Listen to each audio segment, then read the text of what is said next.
Booktails Audio presents The Jewel Robbery at the Grand Metropolitan by Agatha Christie. The Jewel Robbery at the Grand Metropolitan includes an illustration that is an integral part of the story. It will be displayed at the appropriate moment in the video. Poirot, I said, a change of air would do you good. You think so, mon ami? I am sure of it. Eh, said my friend, smiling. It is all arranged, then? You will come? Where do you propose to take me? Brighton. As a matter of fact, a friend of mine in the city put me on to a very good thing. And, well, I have money to burn, as the saying goes. I think a weekend at the Grand Metropolitan would do us all the good in the world. Thank you.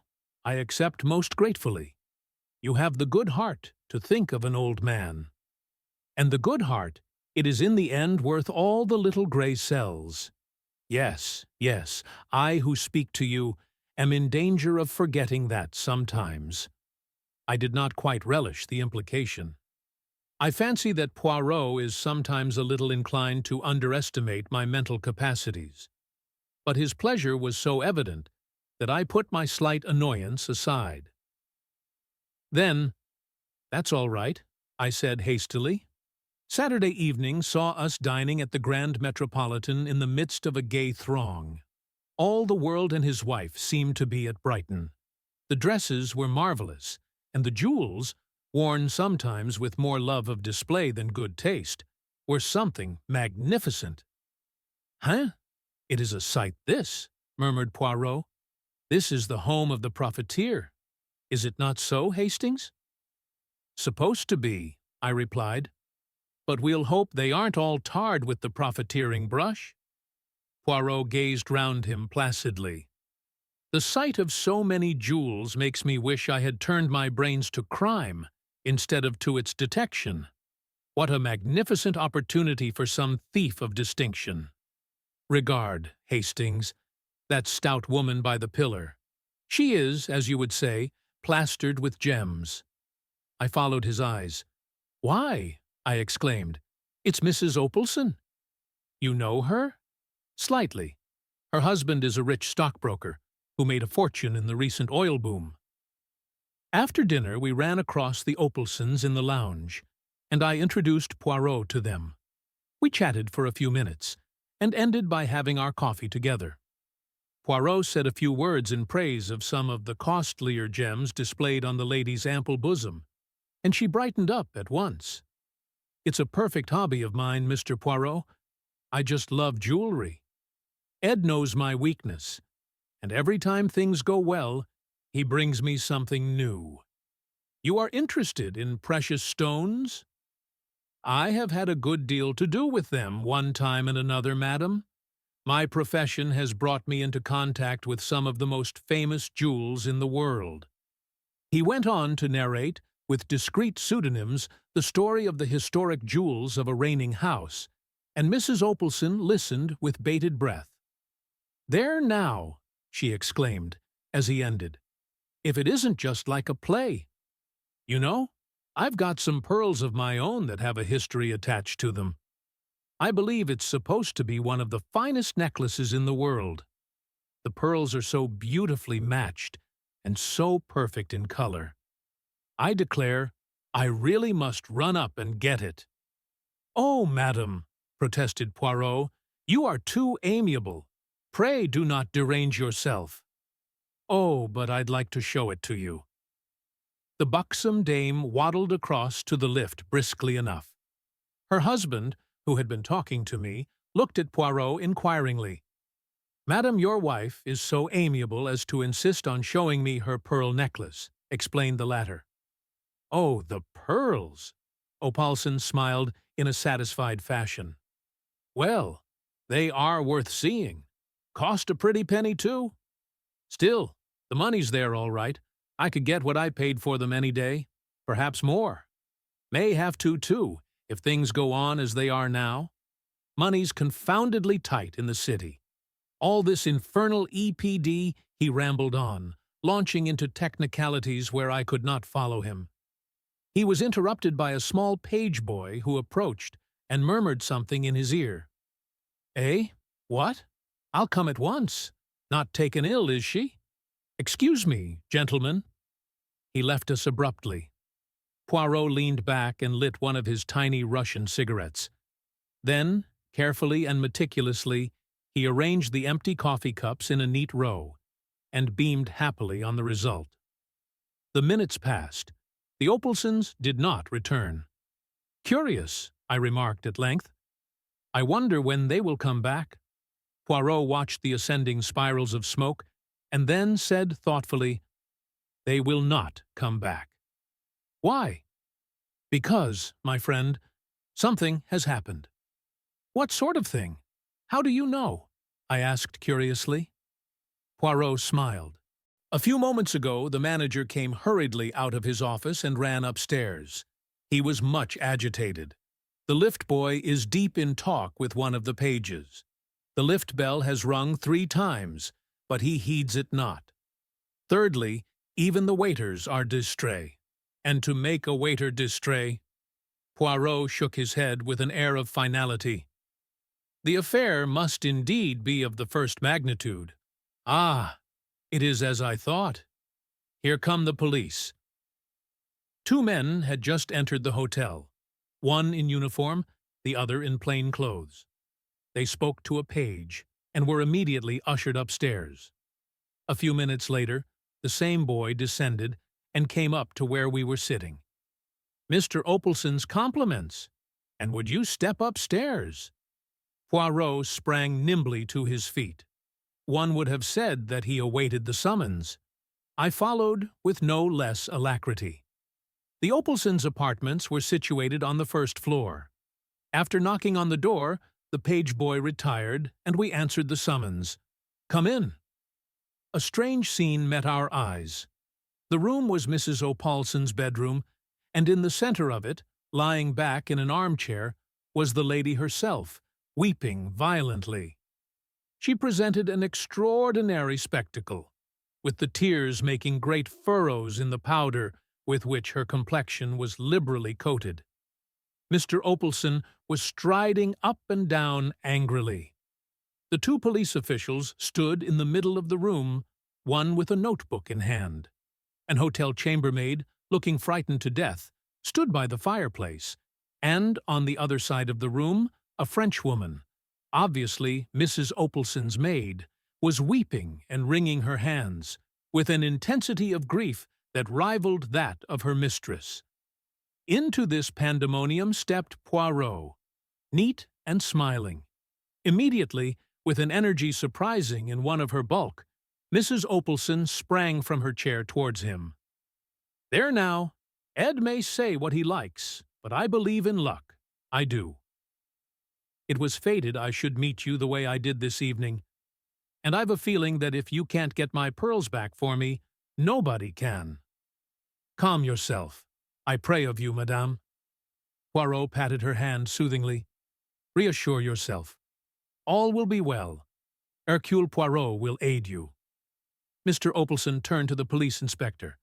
"There will be no objection to my, calling in this gentleman, I suppose?"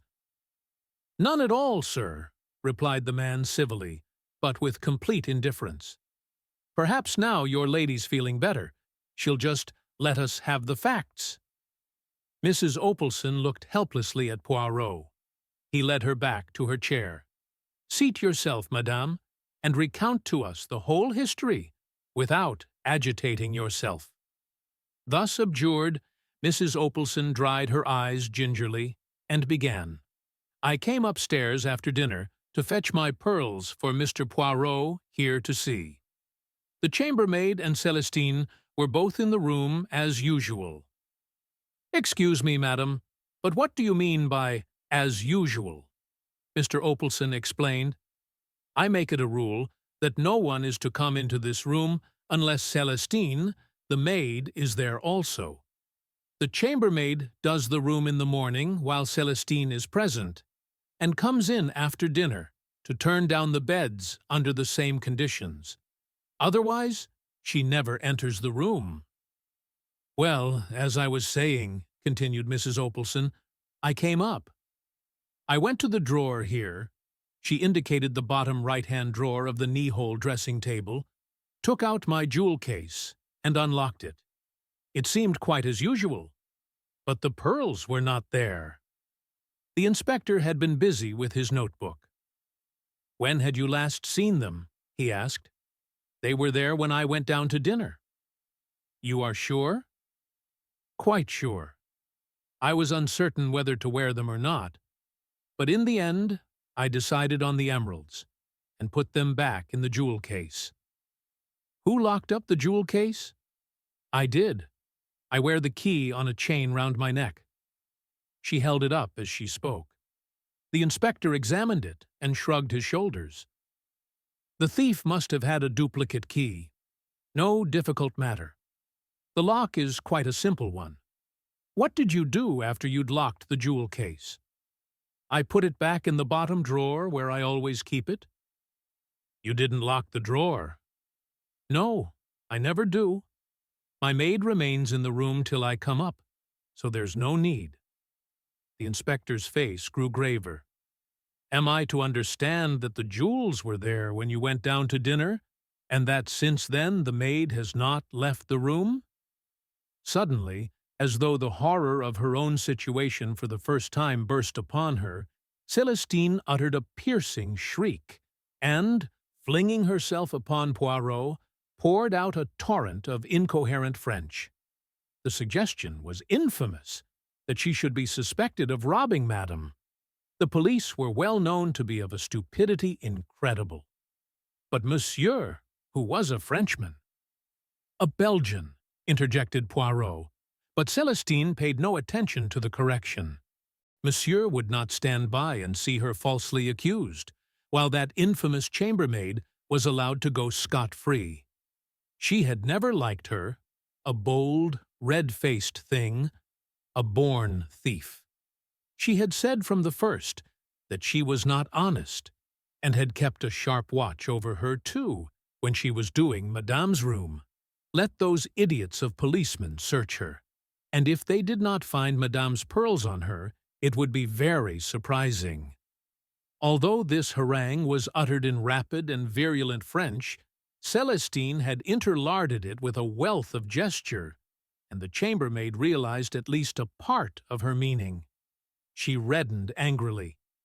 "If that foreign woman's saying I took the pearls, it's a lie," she declared heatedly. "I never so much as saw them." "Search her," screamed the other. "You will find it is as I say." "You're a liar. Do you hear?" said the chambermaid, advancing upon her. "Stole 'em yourself, and want to put it on me. Why, I was only in the room about 3 minutes before the lady come up, and then you were sitting here the whole time, as you always do, like a cat watching a mouse." The inspector looked across inquiringly at Celestine. "Is that true? Didn't you leave the room at all?" "I did not actually leave her alone," admitted Celestine reluctantly, "but I went into my own room through the door here twice. Once to fetch a reel of cotton, and once for my scissors. She must have done it then."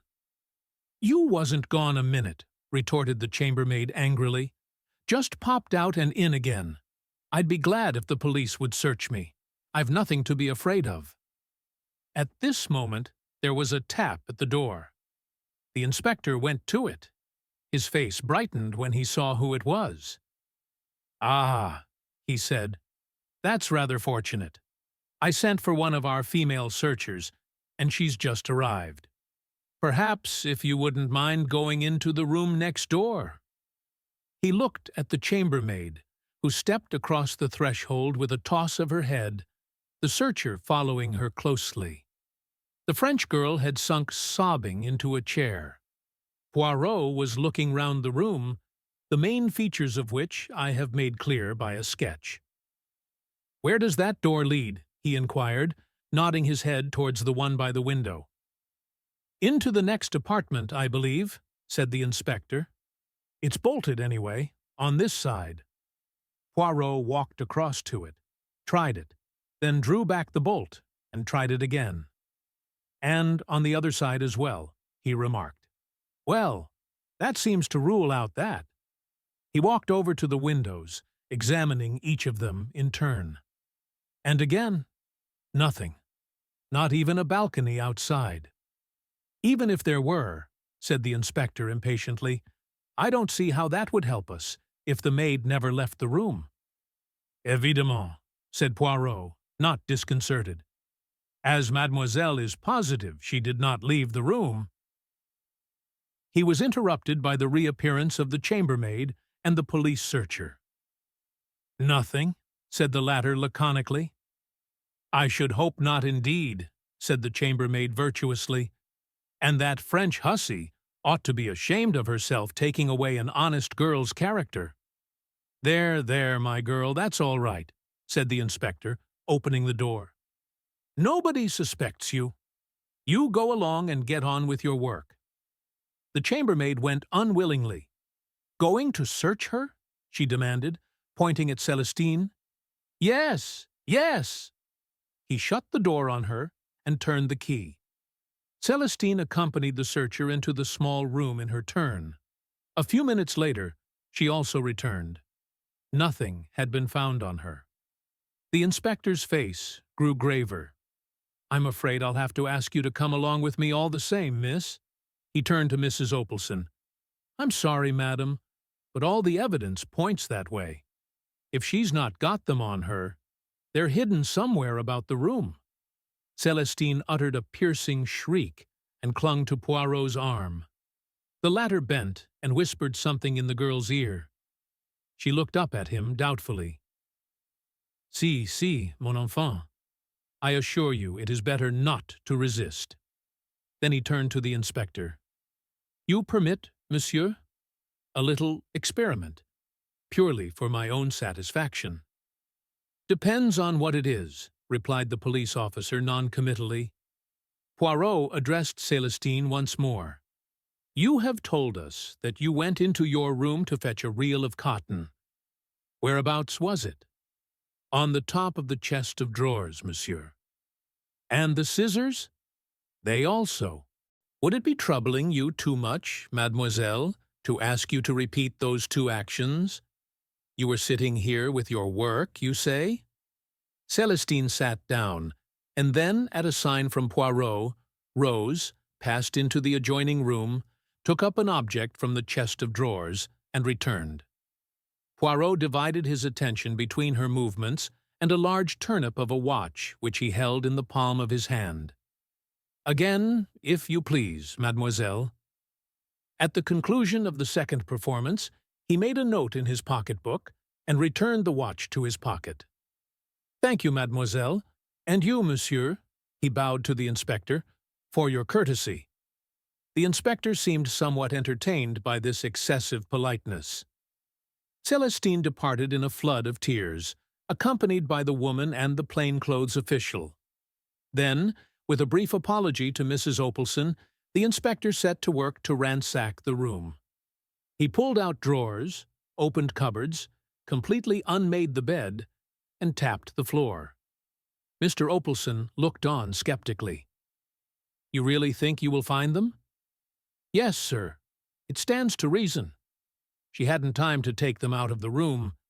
The lady's discovering the robbery so soon upset her plans. No, they're here right enough. One of the two must have hidden them, and it's very unlikely for the chambermaid to have done so." "More than unlikely. Impossible," said Poirot quietly. "Eh?" The inspector stared. Poirot smiled modestly. "I will demonstrate. Hastings, my good friend, take my watch in your hand. With care. It is a family heirloom. Just now I timed mademoiselle's movements. Her first absence from the room was of 12 seconds, her second of 15. Now observe my actions. Madame will have the kindness to give me the key of the jewel case. I thank you. My friend Hastings will have the kindness to say, 'Go.' 'Go,' I said." With almost incredible swiftness, Poirot wrenched open the drawer of the dressing table, extracted the jewel case, fitted the key in the lock, opened the case, selected a piece of jewelry, shut and locked the case, and returned it to the drawer, which he pushed to again. His movements were like lightning. "Well, mon ami?" he demanded of me breathlessly. 46 seconds, I replied. "You see?" He looked round. There would not have been time for the chambermaid even to take the necklace out, far less hide it. "Then that settles it on the maid," said the inspector with satisfaction, and returned to his search. He passed into the maid's bedroom next door. Poirot was frowning thoughtfully. Suddenly he shot a question at Mr. Opelson. "This necklace, it was, without doubt, insured?" Mr. Opelson looked a trifle surprised at the question. "Yes," he said hesitatingly. "That is so." "But what does that matter?" broke in Mrs. Opelson tearfully. "It's my necklace I want. It was unique. No money could be the same." "I comprehend, madame," said Poirot soothingly. "I comprehend perfectly. To la femme sentiment is everything. Is it not so? But monsieur, who has not the so fine susceptibility, will doubtless find some slight consolation in the fact." Of course," said Mr. Opelson, rather uncertainly. "Still—" He was interrupted by a shout of triumph from the inspector. He came in dangling something from his fingers. With a cry, Mrs. Opelson heaved herself up from her chair. She was a changed woman. "Oh, my necklace!" She clasped it to her breast with both hands. We crowded round. "Where was it?" demanded Opelson. "Maid's bed, in among the springs of the wire mattress. She must have stolen it and hidden it there before the chambermaid arrived on the scene." "You permit, madame?" said Poirot gently. He took the necklace from her and examined it closely, then handed it back with a bow. "I'm afraid, madam, you'll have to hand it over to us for the time being," said the inspector. "We shall want it for the charge, but it shall be returned to you as soon as possible." Mr. Opelson frowned. "Is that necessary?" "I'm afraid so, sir. Just a formality." "Oh, let him take it, Ed," cried his wife. "I'd feel safer if he did. I shouldn't sleep a wink thinking someone else might try and get hold of it. That wretched girl, and I would never have believed it of her." There, my dear, don't take on so." I felt a gentle pressure on my arm. It was Poirot. "Shall we slip away, my friend? I think our services are no longer needed." Once outside, however, he hesitated, and then, much to my surprise, he remarked, "I should rather like to see the room next door." The door was not locked, and we entered. The room, which was a large double one, was unoccupied. Dust lay about rather noticeably, and my sensitive friend gave a characteristic grimace as he ran his finger round a rectangular mark on a table near the window.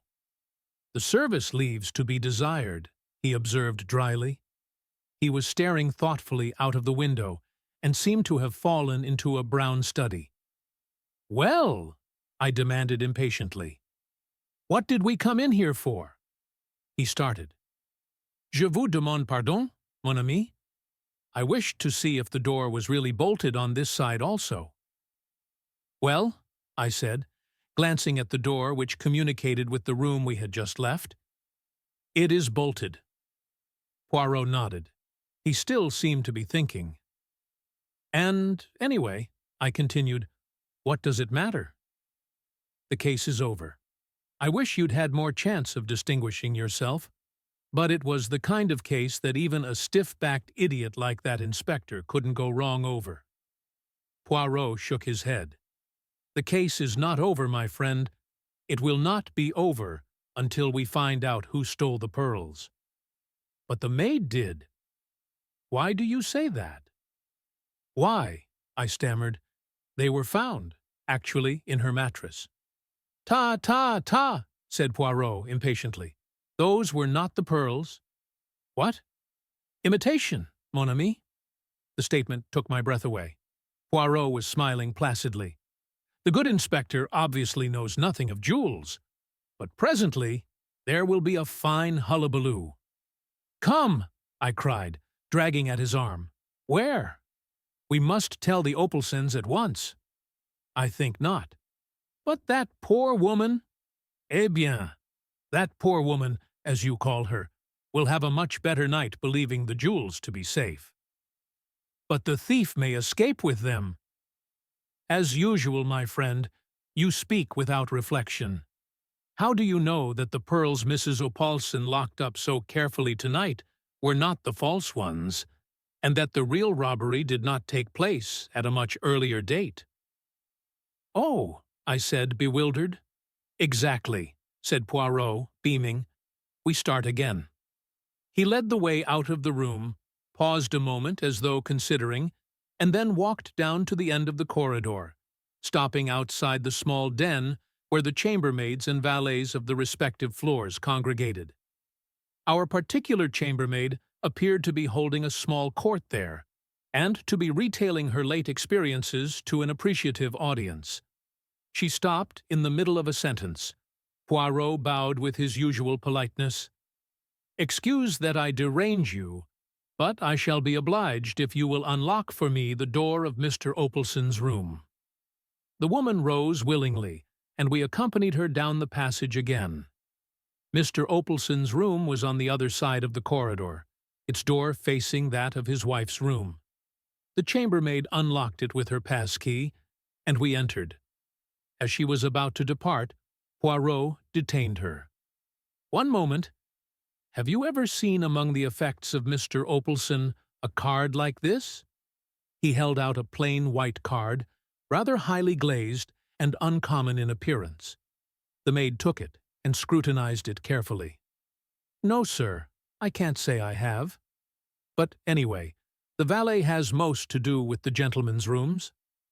"I see. Thank you." Poirot took back the card. The woman departed. Poirot appeared to reflect a little. Then he gave a short, sharp nod of the head. "Ring the bell, I pray of you, Hastings. 3 times, for the valet." I obeyed, devoured with curiosity. Meanwhile, Poirot had emptied the waste-paper basket on the floor and was swiftly going through its contents. In a few moments, the valet answered the bell. To him, Poirot put the same question, and handed him the card to examine. But the response was the same. The valet had never seen a card of that particular quality among Mr. Opalson's belongings.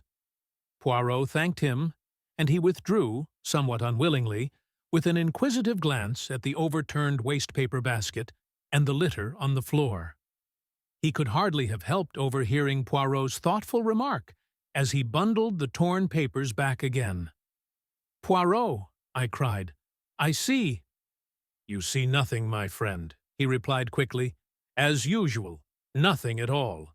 It is incredible, but there it is. Let us return to our own apartments." We did so in silence. Once there, to my intense surprise, Poirot effected a rapid change of clothing. "I go to London tonight," he explained. "It is imperative." "What?" "Absolutely. The real work, that of the brain, those brave little grey cells. It is done. I go to seek the confirmation. I shall find it. Impossible to deceive Hercule Poirot." "You'll come a cropper one of these days," I observed, rather disgusted by his vanity. "Do not be enraged, I beg of you, mon ami. I count on you to do me a service. Of your friendship." "Of course," I said eagerly, rather ashamed of my moroseness. "What is it?" "The sleeve of my coat that I have taken off. Will you brush it? See you, a little white powder has clung to it. You, without doubt, observed me run my finger round the drawer of the dressing-table?" "No, I didn't." "You should observe my actions, my friend.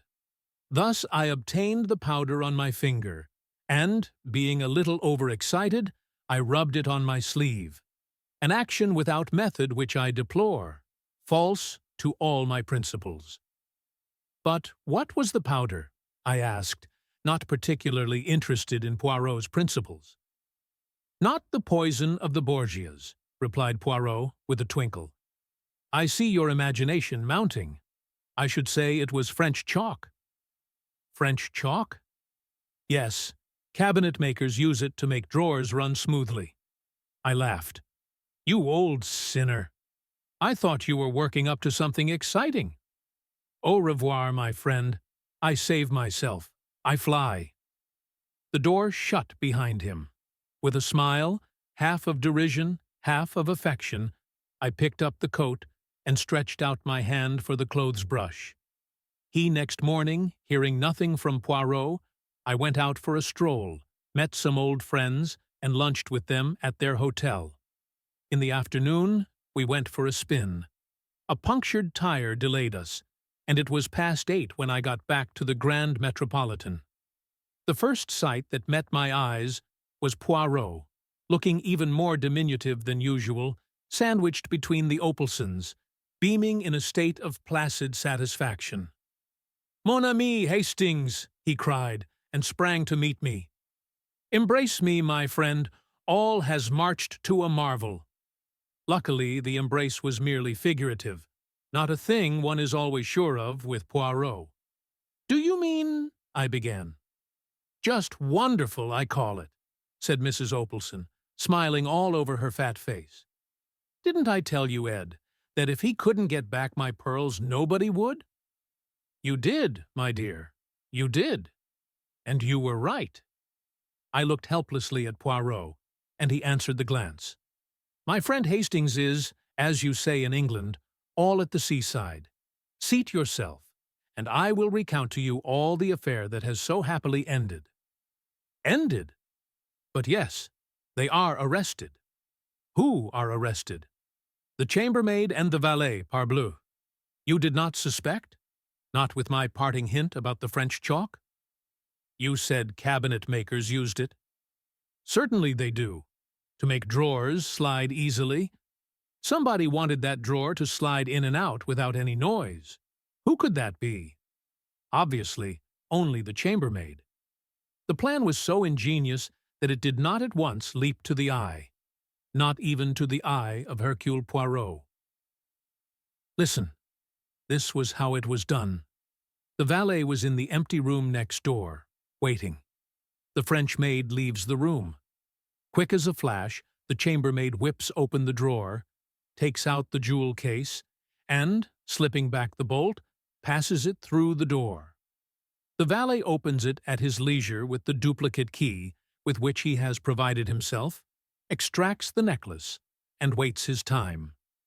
Celestine leaves the room again, and, psst, in a flash, the case is passed back again and replaced in the drawer. Madame arrives. The theft is discovered. The chambermaid demands to be searched, with a good deal of righteous indignation, and leaves the room without a stain on her character. The imitation necklace with which they have provided themselves has been concealed in the French girl's bed that morning by the chambermaid. A master stroke, ça. But what did you go to London for? You remember the card? Certainly. It puzzled me, and puzzles me still. I hesitated delicately, glancing at Mr. Opalson. Poirot laughed heartily. Une blague, for the benefit of the valet. The card was one with a specially prepared surface, for fingerprints. I went straight to Scotland Yard, asked for our old friend Inspector Japp, and laid the facts before him. As I had suspected, the fingerprints proved to be those of 2 well-known jewel thieves who have been wanted for some time. Japp came down with me. The thieves were arrested, and the necklace was discovered in the valet's possession. A clever pair, but they failed in method. Have I not told you, Hastings, at least 36 times, that without method— At least 36,000 times, I interrupted. But where did their method break down? Mon ami, it is a good plan to take a place as chambermaid or valet, but you must not shirk your work. They left an empty room undusted, and therefore, when the man put down the jewel case on the little table near the communicating door, it left a square mark. I remember, I cried. Before, I was undecided. Then, I knew. There was a moment's silence. "And I've got my pearls," said Mrs. Opalson as a sort of Greek chorus. "Well," I said, "I'd better have some dinner." Poirot accompanied me. "This ought to mean kudos for you," I observed. "Pas du tout," replied Poirot tranquilly. "Jap and the local inspector will divide the credit between them. But," he tapped his pocket, "I have a check here from Mr. Opalson, and how say you, my friend? This weekend has not gone according to plan. Shall we return here next weekend, at my expense this time?"